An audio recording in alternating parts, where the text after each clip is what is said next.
Pozdrav gledalci, danas je 5. decembar, a šta to znači? Danas je moj rođendan i ovom prilikom sam želeo samo da vam pokažem nešto, a to je ja uđem u Chrome i stavim ovdje i Google mi čestita rođendan.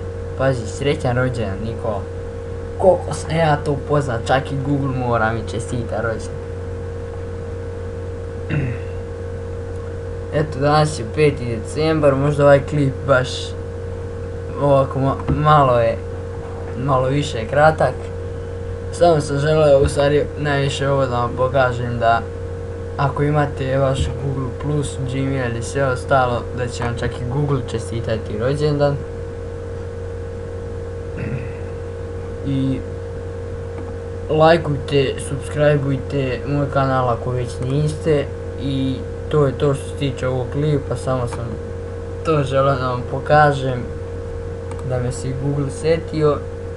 Danas 5. decembar, moj rođendan, ovaj klip možda baš ne izađe 5. decembra, ali izaće kad tad i to je to, pozdrav.